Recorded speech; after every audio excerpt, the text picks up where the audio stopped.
Hey guys, তো আজকে চলো মেলা থেকে ঘুরে আসা যাক। তো এখানে আমি রেডি হচ্ছি, ছেলেকে রেডি করিয়ে নিয়েছি, এখন আমি রেডি হচ্ছি আস্তে আস্তে। তো এটা হলো উল্টো রথের দিন, 5ই জুলাই, মানে কালকে। তো এখন আমি আস্তে রেডি হয়ে নিই, রেডি হয়ে তারপরে দেখাচ্ছি। ব্লাশ ট্লাশ লাগিয়ে নিলাম, এইবার রেডি হয়ে গেছি আমি। তো এখন একটু পরে বেরোবো, তার আগে ভিডিও টিডিও করে নিলাম।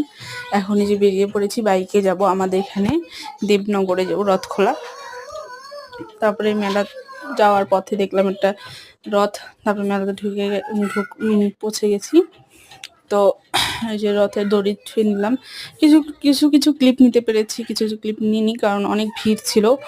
আর যেটাই খাওয়া দাওয়া করছি খালি আইসক্রিমটাই দেখা। তো এই যে এখানে ছেলের বাবা হলো ওই যে এখানে বন্দুক নিয়ে খেলা এসে বেলুন এসে করছে, আর ছেলের দিকে উঠেছে গাড়িতে। তারপরে আমি আর ছেলে হচ্ছে টয় ট্রেনে। তো এই টয় ট্রেনে এখন উঠবো। বেশি ক্লিপ নিতে পারিনি, আসার সময় ক্লিপ নিই, এই টয় ট্রেনে উঠে এটাই লাস্ট। তো ভিডিও ভালো লাগলে লাইক কমেন্ট করে দিও। Bye, tata.